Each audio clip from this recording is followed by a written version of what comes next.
Olá, estamos aqui reunidos para mais um Blue Talks, a sua fonte de informação sobre Big Data, Analytics, Machine Learning e Inteligência Artificial. Eu sou Esteban Huerta, eu continuo sem saber o que eu faço dentro da Blue Shift, quando eu souber eu prometo que eu venho falar para vocês. Relembrando algumas coisas importantes, lembrando que esse é um episódio gravado, então caso tenham alguma dúvida, algum comentário, sintam-se à vontade para estar postando nos comentários, que faremos a leitura e o esclarecimento no próximo episódio. Seguindo o que já temos difundido, que é a recomendação de um livro, tá? Hoje, infelizmente, eu não tenho o livro físico diretamente, eu trouxe ele digital, que é o Algoritmos de Destruição em Massa, da Kate O'Neill. Esse é um livro muito interessante, ele segue muito os livros que eu já tenho recomendado, que basicamente ele trata sobre como o uso de dados e a inteligência artificial, quando mal utilizados, geram vieses e impactam negativamente a sociedade. Ele traz alguns exemplos muito interessantes, como por exemplo, um modelo de score de crédito que foi desenvolvido, que ele considerava uma série de informações para poder aprovar ou negar um empréstimo para qualquer coisa. No caso do livro, ele aborda um estudante que queria ter feito um empréstimo para pagar a faculdade, mas ele teve o empréstimo negado simplesmente pela região que ele morava. Isso não é uma variável interessante quando a gente pensa em um score de crédito, porque né, onde a pessoa vive, a região que ela vive, não influencia se ela é uma boa pagadora ou não. E o livro ele traz bastante exemplos nesse sentido, e ele nos leva à reflexão de como a gente consegue usar a inteligência artificial de uma forma que realmente possa contribuir com a sociedade. Fica a recomendação, Algoritmos de Destruição em Massa. Bom, partindo aqui para o episódio, hoje falaremos sobre a Porsche Cup. Então, aqui comigo está o William Ribeiro. E aí, Will, um monstro. Muito obrigado pela presença aí. Bom, vim falar um pouquinho do projeto para vocês, mostrar um pouquinho do que a gente aprendeu, nossa experiência e o que a gente tem feito aí com a Blue Shift. Boa, mas antes, Will, fala aí, você trabalha com dados, há quanto tempo, o que você fazia, cara? Trabalhei 5 anos como técnico de informática, e aí sempre quis trabalhar com programação, e a Blue Shift me abraçou, né, há 9 anos atrás, entrei em 2017, final de 2017. Passei por todas as categorias que tem na Blue Shift, né, comecei como trainee, você foi meu professor, inclusive, e hoje sou arquiteto de soluções. Atuei a maior parte do tempo da Blue Shift como engenheiro de dados, e agora atuo como arquiteto de soluções em projetos estratégicos. Estou bem forte agora na parte do agronegócio, mas estou em paralelo atuando com a parte de corrida, né, com a Porsche Cup, que é o que eu vim falar aqui um pouquinho. E como é que você caiu nisso? Cara, eu já tinha paixão por corridas, né? Tenho um simulador em casa, sempre tive, sempre gostei de carro. E eu sabia já há um tempo, né, que existia esse projeto rolando, e o pessoal precisava de uma ajuda na parte de arquitetura, estava tendo alguns problemas de latência no projeto, desenho de arquitetura, e aí me chamaram e falaram, quer dar uma olhada? Fui lá dar uns pitacos, fiquei, tô lá até hoje, atuando e ajudando no projeto. Mas como é que né, assim, a gente pensa da Porsche Cup, assim, o que é esse evento? É tipo uma galera que pega uns Porsche, sai pra correr? Como é que é esse evento em si? Cara, é quase isso. É um evento onde são empresários, né, que investem ali. Às vezes, a maioria são empresários que pagam ali para correr, mas existem os pilotos que são patrocinados e pretendem ser pilotos profissionais, né, como Antonella Bassani, por exemplo, o Caio Chaves. Então são pilotos que são patrocinados, por exemplo, pela Mobil, pelo Rubinho, né? Então eles correm ali. Mas a maioria são empresários que correm, pagam ali para correr, ter essa experiência de corrida. É quase que uma brincadeira de adulto, né? Onde é levado bem a sério, né? O time da Porsche Cup ali sempre deixando tudo muito bem estruturado para que seja seguro, né? Para esses empresários pilotos, e que ocorra tudo como precisa ocorrer durante a corrida, com segurança, com cautela. E com velocidade. Com muita, muita velocidade. E onde são as corridas? Normalmente são em Interlagos, né? Mas acho que a maioria é em Interlagos. São normalmente 9 etapas no ano. Onde a primeira acontece para inaugurar Interlagos. Depois, no Velocitar, tem normalmente a segunda, terceira etapa, em Mogi Guaçu. Aí eles partem para algumas etapas internacionais. Então, já teve em Portugal, já teve na Argentina. Esse ano, especificamente, eles fizeram uma edição especial na França, em Le Mans. Foi bem legal. E no final do ano voltam para Interlagos e fazem 2 corridas endurance, né? De 3 a 5 horas de corrida em Interlagos, que é a casa deles ali. E, tipo, tudo que você tá desenvolvendo em termos de arquitetura, tipo, passa em todas as corridas, assim, todas as etapas, ou é, tipo, limitado a São Paulo? Não, passa em todas as etapas, é uma análise de dados que eles fazem durante a corrida. Então, tendo corrida, não importa onde eles estão, eles utilizam o recurso do nosso projeto, né, o que a gente implementou para eles utilizarem e tomarem decisões lá dentro. Legal. Quando eu tomei ciência desse projeto internamente, falaram que era um projeto de IoT, né? E eu sou um zero à esquerda. Aí eu fiquei me perguntando, pô, IoT, né? Pô, quando eu comprei minha geladeira, falaram que minha geladeira tinha IoT. Tipo, ela tem um botãozinho lá que se eu deixar a geladeira aberta, ela só não me chama de burro, tá ligado? É tipo esse tipo de dispositivo que a gente tá falando, não, claro, uma geladeira, né? A gente tá falando de um Porsche, mas é esse tipo de dispositivo, de sensor, como é que funciona a parada realmente? Cara, é quase isso, né? A geladeira, ela tem os sensores ali, ela mostra visualmente, com luminosidade, o que tá acontecendo na geladeira, né? A gente tá acostumado, geladeiras normais ali, tá gelando, não tá gelando e tem a luzinha. As que tem IoT tem o sinal ali para mostrar se precisa fazer gelo, se não precisa, algumas apitam, outras coisas. Então, no Porsche é a mesma coisa. É um dispositivo, né? Eu trouxe aqui. Pega aí, posso por favor. Esse é o dispositivo que a gente coloca ali. Ó, se puder mostrar ele direitinho. Ele tá sem os cabos, né? Toda a parte de GPS ali que ele fica. Mas é um parceiro nosso ali que desenvolveu esse dispositivo, onde ele instala isso no Porsche e ele tem a funcionalidade bem do jeito que você falou na geladeira, só que em vez de ser o cara que toma cerveja que vai entender o que está acontecendo com a geladeira, é um engenheiro, né, lá da engenharia da Porsche que analisa os dados que está vindo desse dispositivo e interpreta o que precisa fazer. Mas, tipo, onde que isso é ligado? No motor, no volante, no câmbio? Legal. Todos os carros, eles têm computador. Né? O seu carro tem computador, todos os carros têm. Chama ECU. Então, esse dispositivo, ele é instalado, né? Ele tem um prendedorzinho, né? Parece um jacarezinho ali. Aquele de fazer chupeta de bateria? Isso, muito parecido, só que pequenininho. Então, o pessoal que desenvolveu esse dispositivo, eles plugam ele no cabo certo da ECU, onde está passando os dados. Eles conseguem interceptar e transmitir isso pela internet, né? Porque o carro ele já tem essa informação, ele só não consegue transmitir. Esse, inclusive, era o problema que eles tinham antes do projeto. Mas que tipo de informação que o carro armazena? Tipo, então assim, você tá falando que o carro tem um computador lá, ele tá gerando informação, mas fica tudo represado até então. Exato. Mas que tipo de informação? Tipo, sei lá, temperatura? Pressão do óleo, temperatura do óleo, pressão da água, de refrigeração, temperatura do motor, tensão da bateria. Então, a gente costuma dizer que é os dados vitais do carro, né? O que faz o carro basicamente funcionar. Tudo isso tem sensor. Majoritariamente, pressão, temperatura e tensão da bateria. Aí, pressão e temperatura é de todos, óleo, água, tudo que é fluido do carro. Então, tipo assim, você tá falando que antes do que você desenvolveu, o carro podia dar merda no meio da corrida ali. Tipo, fundiu o motor, estourou o óleo, ferrou. O cara ia tomar um prejuízo milionário ali. Exatamente. Mas exatamente. Tendo a informação, só que não da forma correta, né? Exato. Não que acontecia muito por conta do projeto, mas é que a informação que era recebida pelos engenheiros era através do rádio, né? O piloto sentia que o carro estava estranho, passava o rádio para o engenheiro e ele tentava tomar decisão olhando na transmissão que a gente assiste. Então, Entendi. Cara, a visão que a gente tem da TV, os engenheiros também têm. Então, se ele viu que tá saindo uma fumaça, tá alguma coisa estranha, era ali, entendeu? Ou, quando o carro chegava nos boxes, eles plugavam um notebook lá, baixava a informação desse computador, e aí conseguia saber, cara, ó, deu problema. Mas era o depois, ó, já deu problema. Era o pós-fato, né? Exatamente. Então, com esse dispositivo, eles conseguem ver, a partir do momento que ligou, não precisa nem ligar o motor, ligou a ignição ali, ele já consegue, né? Deu contato. O carro é simples, deu contato, ele já tá coletando. Já começou a receber, exatamente. E aí, tipo, então você tá falando que isso que o projeto, ele consiste na coleta dessas informações em tempo real ali do carro, né? Sim.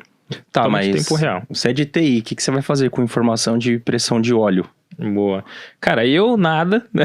Eu não consigo, praticamente interpreto coisas bem simples, porque eu não entendo muito, né? Só o básico. Mas para os engenheiros é vital. Assim, a gente cansou de ver, sei lá, por exemplo, quando um piloto estava vencendo uma corrida, né, ele estava na última volta, e eu tinha percebido ali, né, que tinha uma linha que desceu. Eu falei, cara, eu acho que tem alguma coisa estranha.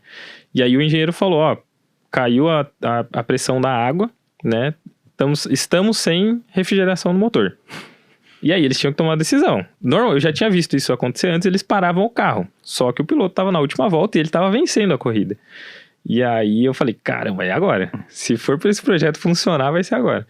E aí ele analisou todas as outras variáveis, viu que no conjunto, apesar desse problema, dava para ele finalizar. Ele deu a ordem, o piloto continuou, passou na linha de chegada e depois parou o carro com segurança, tranquilo, e o carro tudo ok. Então, aí que eu vi que... Tipo, você fez o Jackson Storm do carro, os 3, né? Exatamente. Tipo assim, cara, coletando informação de tudo pra extrair o melhor e o bicho ganhou a corrida. Ganhou a corrida, cara. Então, tipo, você é o vilão do Relâmpago Marquinhos. Exatamente. Entendi, da hora. O segundo lugar, se ele souber disso, provavelmente ele não ia gostar, porque ele teria vencido, né? Talvez, se não fosse esse projeto, ele não tinha finalizado a corrida, por segurança, e o segundo lugar, os outros tinham passado. Mas, mano, você comentou sobre conectividade, né? Aí trazendo, beleza. Tipo, sou de infra, né? Sempre trabalhei com data center. Como é que a informação é transmitida desse cara, tipo, por uma central, uma antena? Como é que funciona essa comunicação para estar pegando essas informações? Sim, atualmente é via 4, 5G, né? Ele chaveia ali conforme ele tem conectividade. Aqui tem um Wi-Fizinho. Tem. Louco. Ele tem uma antena 4, 5G. Essa versão ainda não tem Wi-Fi, mas eles estão desenvolvendo uma que tem Wi-Fi mesmo, para caso tenha algum outro tipo de cobertura. Mas com 4, 5G já é possível fazer essa transmissão. Todas as corridas hoje eles fazem assim. E ela chega num servidor nosso. Né? Então, a partir do momento que sai do carro, toda a Blue Shift que faz esse processamento dos dados ali, chega via 4G no nosso servidor, a gente processa e apresenta nos dashboards para eles ali, no meio do container, na corrida. Em quanto tempo a informação tipo, sai do carro e chega no seu dash? Cara, é coisa de segundos. Assim, a gente tem uma métrica de latência ali, onde ele sai do carro para chegar no nosso servidor, né, ele estava chegando em torno de 200 a 300 milissegundos, mais ou menos. Dá para melhorar ainda, mas, de novo, né, aí a gente começa a entrar no âmbito de infraestrutura. Cada autódromo é uma coisa, não é um lugar fixo, às vezes é lugar que a gente não conhece, países diferentes, então a gente vai aprendendo conforme vai evoluindo, porque é um projeto que não dá para testar em casa. Não tem uma Porsche em casa pra eu ligar lá e ficar testando. Eu tenho um Chevette. Então. O Chevette ainda pra testar, boa. Dá pra conversar com o pessoal e instalar lá. Mas é um projeto que a gente tem que testar sempre tudo no dia da corrida. Inclusive, esse é um desafio lá. Há quantos anos que esse projeto tá correndo? Já fazem 3 anos, se eu não me engano. Eu tô há 2 anos e pouquinho, mas ele começou um pouco antes. E eu consegui, assim, participar da parte de otimização, da parte dos dashboards e a parte de infraestrutura, né? Que foi a parte que eu entrei ali, a arquitetura, para ver essa parte de latência. Tá, é que assim, o mundo automobilístico, o mundo do automobilismo, não sei falar, assim, é fora da curva pra mim. Mas quando você pensa no desenvolvimento, entrega desse projeto, tipo, o que foi de treta? Quais foram as principais tretas que você teve? Não sei se pra quem não sabe o que é treta, quais foram os desafios que você teve? Desafios, né? Cara, acho que o principal foi a conectividade, né? Assim, quando a gente tava com o projeto em Interlagos, tava tudo lindo e maravilhoso, tudo funcionando. E aí, quando foi a gente teve um desafio no Velocitar, Mogi Guaçu, que é mais interior, e o autódromo é um pouco menor. Então, ali, tinham pontos de sombra, tinha pontos que não tinha conectividade, que foi onde a gente ajudou muito esse parceiro, né? Pode falar o nome do parceiro? Fala, né? Você é parceiro aqui, Zipulho, pode falar. A Itura Mob, né? Que desenvolveu o dispositivo e ajudou a gente. Então, a gente ajudou bastante eles a desenvolver, mostrar onde que tinha sombra, onde que não tinha, e o que precisava para chegar pra gente depois. Então, a parte de bufferização, a parte de armazenar um pouco no dispositivo para mandar depois pra gente quando não tivesse internet, Tudo isso a gente ajudou eles. Inclusive, fomos lá para Nürburgring, na Alemanha, para ajudar nessa parte de buffering, né? Acho que foi o maior desafio, porque além de ser fora do país, a pista é gigantesca, assim, acho que são mais de 20 quilômetros, e tinha muitos pontos de sombra, pontos que não tinha internet, não tinha nada, e funcionou perfeitamente, cara, foi bem legal. Caramba, velho, da hora. E Will, como é o nome da cidade? Desculpa aí. Nürburgring, na Alemanha. Quem gosta de corrida entendeu. E você falou também da etapa de Le Mans, então, tipo, que foi desenvolvido aqui, né, em terras tupiniquins, tipo, foi apresentado, tipo, Le Mans é muito famoso, né? Sim. Uma baita pista, se eu não estou enganado. É a maior, do mundo de corrida, acho que é o maior evento que existe é Le Mans, 24 horas de Le Mans. Tipo assim, como é que você chegou pros engenheiros pra falar, olha, meus amigos, tipo assim, vocês estão atrasados quando vocês pensam em analisar carro? Tipo, os caras não quiseram te bater com chave nem nada do tipo, não? Não, cara, acho que foi ao contrário, né? Assim, um outro parceiro nosso, a Microsoft, né, trouxe esse projeto pra gente. Eles tinham um desafio muito grande, porque esse projeto ele começou com uma ferramenta que era nova pra Microsoft, e ela queria apresentar isso pro cliente. Para Microsoft. Não, o nome da ferramenta. É o Microsoft Fabric. Ah, boa. Então tava em preview na época, né? Então eles precisavam de um parceiro que pudesse fazer isso com bastante confiança e que já tivesse experiência tecnológica. Então a Microsoft escolheu a Blue Shift e tinha o outro agravante que era um cliente super relevante, né? Então qualquer erro, qualquer barulho ali seria desastroso para a Microsoft e para o parceiro. Então eles escolheram a gente conseguiu fazer esse projeto e conseguiu mostrar que dava para fazer, tanto com uma ferramenta nova, né, quanto sob pressão, porque os engenheiros, eles não entendiam muito bem o que ia sair dali. Falou, cara, esse é o meu problema, eu preciso pegar os dados mais rapidamente, mas eu não sei te explicar como, e eu não tenho tempo para parar. Porque a agenda deles é muito intensa. Frita o pastel, depois eu escolho o sabor, né? É isso, assim, de terça a domingo, né? Porque o evento é sábado e domingo, mas começa lá na segunda-feira, quando os carros estão descendo no autódromo. Então, eles têm uma agenda super corrida, tem que montar todos os carros do zero, eles desmontam ele inteiro para montar lá. Cara, fazer toda a checagem, testar, voltar, fazer manutenção todos os dias. Então, eles não têm tempo para parar para ficar explicando pra gente o que eles querem ver. Então você perguntou dos desafios, né? A gente tinha o desafio da conectividade, mas acho que o outro era estar ali presencialmente na rotina deles, né? Entendendo o que eles estavam fazendo e interpretando o que eles precisariam. Então eles não tinham muito tempo de ficar falando. A gente entendia e falava, putz, isso aqui ele precisava ver. Aí ela anotava. Ó, isso aqui ele tentou ver ali e não tinha. Ah, beleza, anotamos. Voltava para casa, voltava para o escritório, desenhava uma tela, mostrava, aí eles falavam, nossa, legal, funcionou, mas tem isso, isso e isso. Aí ficava lá outra etapa, esperava outra etapa, testava de novo, melhorava e mostrava de novo. Então era meio que construiu o avião com ele voando já. Então, tipo, você aprendeu a falar a língua das máquinas mesmo, com o motor ali, né? Porque, pô, cara, eu confundo engenheiro com mecânico, né? Quando você fala isso pra mim, eu só vejo os caras com as chave 10 na mão, assim. E é isso mesmo, tá? É isso mesmo? É isso mesmo. Dentro do box, inclusive, tenho vários vídeos, assim, que eu tô aqui no computador, tem uma parede de vidro do meu lado, e o carro tá aqui a, acho que nem 1 metro de distância, e o carro liga ali, e eu não conseguiria conversar com você. Não dá pra ouvir a voz. Então, tipo assim, tá juntando, né? Engenharia, eu sei que é tecnologia, tá, gente? Mas então tá juntando tecnologia de dados com a engenharia tradicional ali para obtenção de performance, né, num carro, que eu acho que é o suprassumo da engenharia quando a gente fala.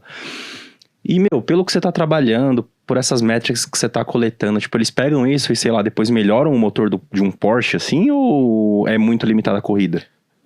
É possível. Mas hoje está mais focado na parte de dados vitais, que é, primeiro, evitar quebra, né, ter mais segurança para o piloto, identificar rápido o problema, e aí, em segundo lugar, tentar prever. Então, putz, não quebrou ainda, mas tá para tá problema. Então, hoje o foco do projeto está nesse. Mas já tem rascunhos de a gente avançar, né, nessa parte para a parte de performance, para a parte de talvez até coaching para piloto, né? Porque o dado do carro a gente está capturando. Uhum. Então, a partir daí, basta desenhar qual o próximo problema que a gente vai atacar, e aí, tecnologicamente, a gente vai para cima. Porque, tipo assim, eu também vejo que são quantos pilotos numa corrida? 60, do ano passado foi 60, eu acho que esse ano aumentou para 70. 70 pilotos, tá. Tipo, se tiver um cara meio doido ali falando, não, o carro vai ter que me respeitar, não sei o quê, achando que vai. Tem como mandar um impulso pro cara parar, pra não fundir o motor, não explodir o carro, assim?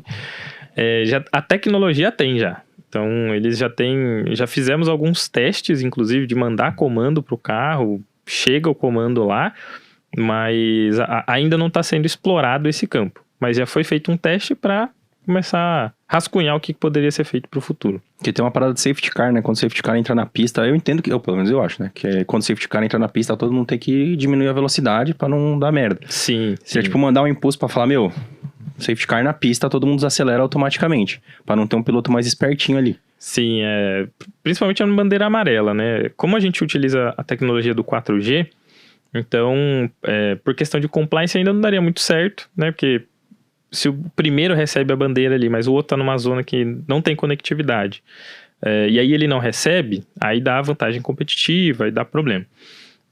Mas a tecnologia existe. Então, assim, talvez para essa aplicação não, mas para outras coisas poderia servir. Então, assim, o fato dá para mandar comando para o carro, né? E tem muita coisa que pode ser desenvolvida ainda. Basta entender ali quais são os próximos problemas que a Porsche Cup quer atacar. E tem um roadmap aí do que pretende implementar, que vai ficar ser novidade? Tem, cara. A gente, no ano passado, a gente conseguiu já fazer um draft, né? A gente já entregou uma versão 2. Quase isso, né? Então, a gente entregou uma V2, que é uma variação dos dashboards que a gente entregou para engenharia central. Então, só para contextualizar o pessoal, né? Lá não é igual na Fórmula 1 que os times são separados. É um time central que entrega os mesmos carros para todos os pilotos, idênticos, todos são iguais, mesma performance. Então, esse time central que cuida dos carros, e aí o piloto pode contratar um engenheiro particular para ajudar ele na corrida. Só que esse engenheiro ele não é da Porsche Cup, ele é um particular. E aí, essa V2 que a gente fez é uma variação do dashboard que a gente disponibiliza para a engenharia central e para o engenheiro individual do piloto, particular. E aí ele teria dados mais voltados para performance. Então, por exemplo, lá a gente fez o mapa de calor do pneu. Então ele consegue ver qual é a temperatura que está o pneu, se o piloto está acelerando demais, freando demais, o pneu esquentando demais, o piloto poderia dar um toque, o engenheiro poderia dar um toque para o piloto, né? Ele tem toda a parte de temperatura do carro, ele conseguiria ver lá e passar direto para o piloto, em vez do time da engenharia central mandar para o engenheiro para depois ir para o piloto.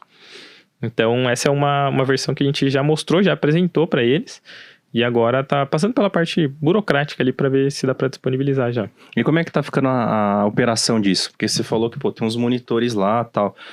Tipo, vocês fazem um data center dentro de cada... Eu não sei se é onde ocorrem as corridas, eu não sei. Os boxes ali. Os boxes ali, tipo, você faz um data center ou a parada já tá ficando remota, assim? Sei lá, você tá aqui na Avenida Paulista vendo indicador, como é que é? Não, é totalmente remoto. Pra você ver como que evoluiu com eles ali, né? Eles tinham mesas improvisadas ali, computador, tudo mais simplesinho. E eles foram aprendendo com a gente foi aprendendo com eles desenvolvendo, mas eles também foram aprendendo com a gente, colocando mais telas. Então, na primeira vez que eu fui, acho que tinha só uma TV.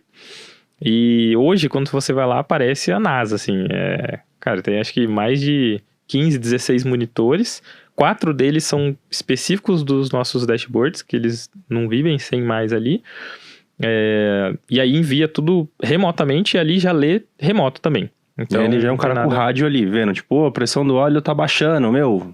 Já passa pro engenheiro, ele fica com o fone o tempo inteiro olhando pro dash, viu qualquer probleminha, manda pro engenheiro ou direto pro piloto e já vai informando, passando o status em tempo real, coisa que, cara, 3 anos atrás, 2 anos atrás ali, era inconcebível, assim. A galera tá curtindo. Demais, estão usando bastante. Você tá sendo bem-vindo nos boxes. Muito, cara, muito. Não, o Luiz, o Enzo lá, o Enzo é o diretor de operações lá da Porsche Cup, o Luiz é o coordenador, né, de operações, cara, pessoal super solícito, né, assim, ajuda bastante a gente também conseguiu ajudar muito eles, e tem recebido bastante lá, inclusive para visitas, né, a gente costuma levar os clientes lá para ver o nosso trabalho de perto e com os engenheiros utilizando de verdade mesmo.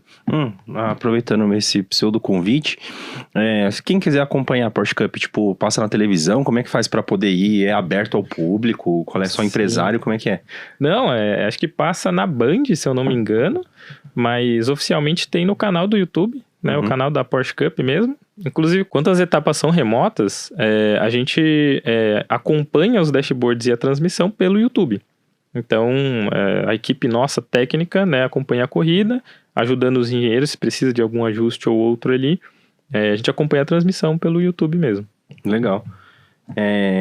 Voltando um pouquinho aqui pro aparelho, que eu achei bem interessante. Tipo, você falou que pluga ele no módulo mesmo do carro, e ele já começa a coletar as informações. Para você, tipo C aqui. Para você construir, tipo, foi muito código? É uma linguagem das máquinas mesmo, tipo Matrix assim? Como é que foi? Cara, nesse aparelho eu não tenho muito acesso, mas é bastante código. Assim, a gente passou vários dias, assim, passando das 8, 9 horas da noite ali, né? O pessoal da Ituran ali martelando o aparelhinho e eu martelando o servidor. Foram muitas noites desenvolvidas, mas estamos evoluindo bastante. Legal. E Will, você comentou sobre que você foi viajar, né? Pra ver, tipo, nem os alemães lá, os 7 tinham pensado, tava em implementação isso, tipo, realmente isso aqui é 100% nacional? Esse aparelho sim, a solução ela existe, só que é uma solução que é muito cara, né? Então as soluções que existem normalmente tradicionais de corrida, primeiro que precisa abrir o carro, literalmente abrir o painel, instalar a máquina, tem um monte de coisa que você tem que alterar. E, por exemplo, na viagem, né, era track day. Então são Porsches, que são carros de luxo, e normalmente são empresários que estão mexendo ali, né? Então você não pode, cara, arranhar o carro do cara, e não é a parte de fora, né? É o painel, um negócio fino ali. Então, muitos ficam com receio de mudar, de fazer qualquer alteração. E esse aparelho, cara, ele faz um ajuste mínimo só para acessar o fio onde passa a informação da ECU do carro, nem descasca fio, só prende ali em cima, ele já consegue pegar por indução e tá pronto. Não precisa fazer nada, no máximo tem uma dupla face, uma fita Hellerman ali para prender o aparelhinho e já tá capturando os dados. E foi exatamente isso que permitiu a gente fazer esse teste na Alemanha, né? A gente foi, os pilotos não conheciam a gente, falou, cara, não vou deixar qualquer um mexer no meu carro aqui. A gente instalou lá em 2 dias, a gente instalou em mais de 30 carros, cara. Caramba, velho. Muito rápida a instalação, assim, muito legal. 7-2. Tá vendo? 7-2. E Will, cara, eu acho, pô, bem legal mesmo, assim. Eu acho que eu aguardo o convite pra ir na Porsche Cup. Tá convidado, fica a dica. Mas aí, antes de tudo, quando a gente pensa em tecnologia agora, você comentou do Fabric, né? Cara, como é que é mexer com uma ferramenta nova pra atender um bagulho que não existe? Cara, isso foi complicado. Na época, o Fabric estava em preview. Então, assim, se você pesquisasse na internet, o problema não tinha. Ninguém estava mexendo. A Microsoft lançou o primeiro cliente grande, eu acredito, oficialmente, seja a Porsche Cup. Então, a gente realmente estava ali na crista da onda do negócio. Então, a Microsoft ajudou muito a gente, né? A Paula ali colocou a gente em contato com os engenheiros do Fabric para conseguir desenvolver, melhorar a ferramenta para atender esse projeto. Muitas calls com os indianos lá resolvendo o problema de SQL Warehouse, nossa, várias coisas. Que super solícito também, super rápido conseguiram resolver para a gente poder atender. E funcionou super bem, cara. Funcionou bem. A gente conseguiu entregar, tanto que eles estão usando até hoje aí, tá com bastante sucesso. Então a Blue foi a primeira consultoria a fazer esse tipo de projeto. Primeira consultoria, tipo de cara. fazer o ponta a ponta mesmo. Sim, primeira consultoria a fazer um projeto de telemetria para a Porsche Cup e a primeira consultoria a implantar um projeto grande do Microsoft Fabric oficialmente. Louco. Mas agora, você comentou 2, 3 anos, né? Atrás, isso parece que faz uma década, quando a gente pensa em tecnologia. Como é que tá evoluindo aí com a questão das IAs da vida? Agora planeja colocar IA para analisar os dados também? Vai mandar os mecânicos embora? Qual que é a expectativa aí? Cara, esse é bem difícil, né? A inteligência dos engenheiros ali, na hora que você vê, apesar de ser um projeto que ele apresenta as informações ainda sem inteligência, né? Ele pega a informação que está no carro e mostra para o engenheiro. Bruto mesmo. Bruto. E o engenheiro é que está com toda o know-how, né? Toda a experiência que ele tem de anos de engenharia ali e consegue bater o olho e falar, cara, aqui tem um problema, aqui não tem um problema. E já estamos em conversas, né, com eles para saber como pegar esse know-how deles e tentar codificar para facilitar a vida deles, né, para não ficar, por exemplo, poderia ser considerado como um problema, né, o engenheiro ficar olhando direto para a tela. Né, ele não precisa ficar fazendo isso. Poderia ter alguma coisa que, cara, ele já fala que tem o problema, por exemplo, identifica, né, que o carro, sei lá, caiu a pressão da água, mas que o carro está saudável. Isso seria sensacional. E aí o engenheiro se preocupa em entender o porquê. Cara, por que quebrou? Entendeu? Por que caiu a pressão da água? Enquanto está vendo ali que está saudável no dash, falar com o pessoal de estoque, falar com os engenheiros da oficina, para entender qual foi a peça que estava lá. Em tempo de corrida. Uhum. Então, falei aqui bem extenso, mas isso aconteceria em coisa de 30 a 40 segundos. Caramba. É tudo muito rápido. Então, já existem rascunhos também da gente fazer algum tipo de embutir essa inteligência deles, né, nessas visões que a gente já implementou. E isso teria um valor excepcional para eles, né? Colocar como aliada mesmo, né? Sim. Porque no final, você tomar a decisão, você vai mandar parar o carro, né? O engenheiro, galera, desculpa aí, mas pra mim é foda. O mecânico / engenheiro que decide ali se decide parar ou não, se decide pro box ou não, né? Exato. Mas, Will, fala aí, como é que é o evento, cara? Tipo, você falou que começa, a corrida se eu me lembro bem, sábado, na Fórmula 1, era o Quali.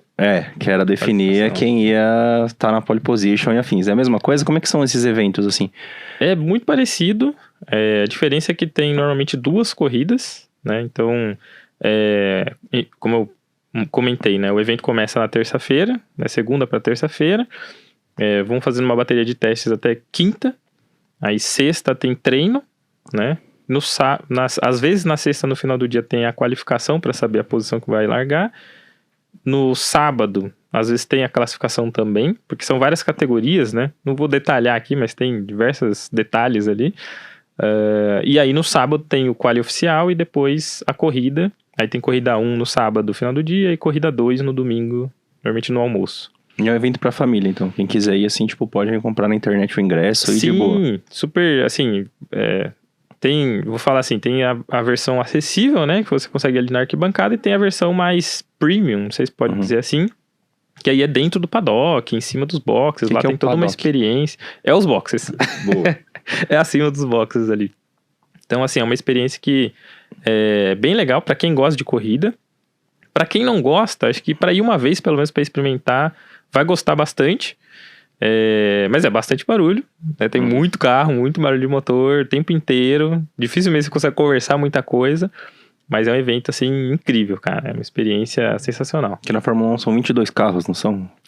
São 22 carros. São 22 aí. Agora acho que são 22 carros, antes estava menos. Aí extrapola pra 70 Porsches correndo a 200 e poucos quilômetros por hora. Exatamente. Deve ser E a Porsche tá, se eu não me engano, cara, posso estar falando besteira aqui, mas os carros da Porsche fazem mais barulho do que o Fórmula 1. O Fórmula 1 tá mais silencioso agora, né? Nessa era mais híbrida. Entendi. Então é mais barulho ainda.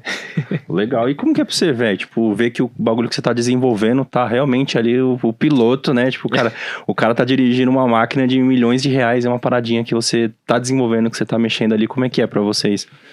Ah, cara, é muito gratificante, assim, porque...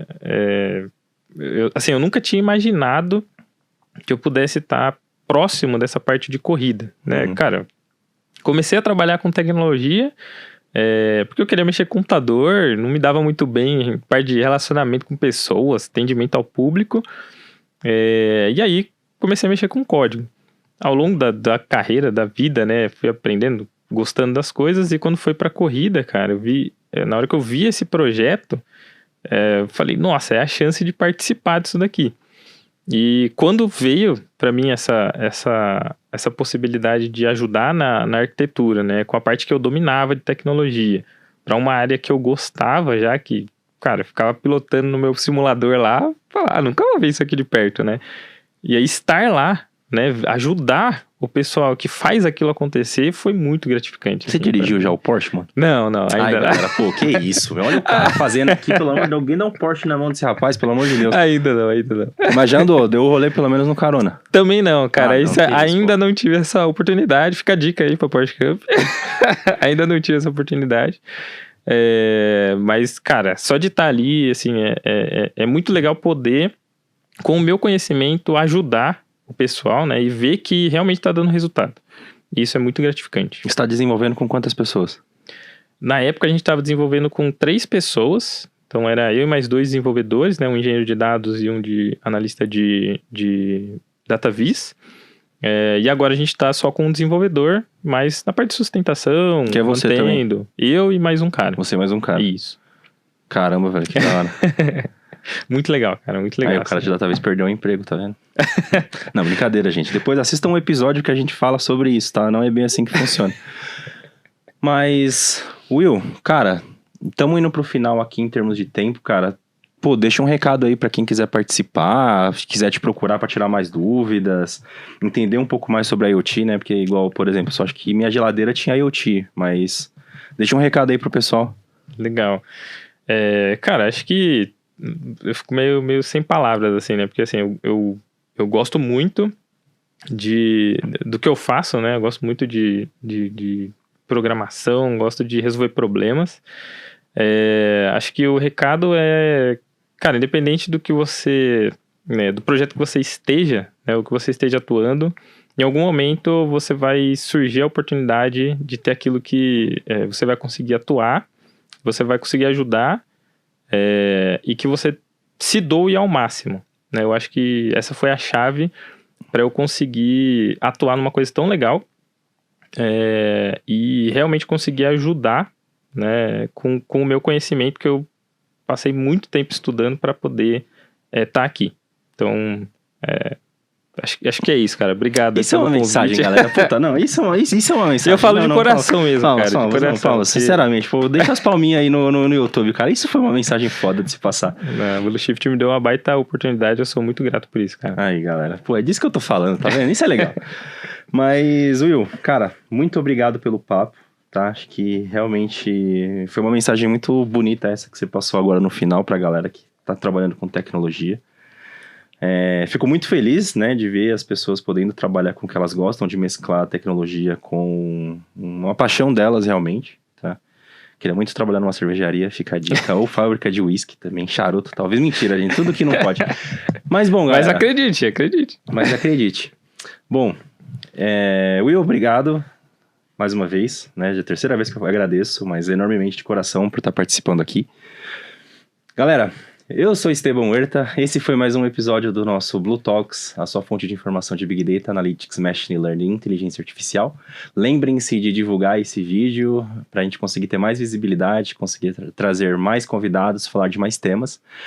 E um ponto importante, caso tenham sugestões de temas a serem abordados, sintam-se à vontade para estar postando nos comentários, estar me procurando nas redes sociais, que vai aparecer aqui, as do William também. Pegaremos esses feedbacks, faremos podcasts com temas sugeridos e afins, tá bom? E mais uma vez, agradecemos a participação de todos e até a próxima. Obrigadão, gente. Tchau, tchau.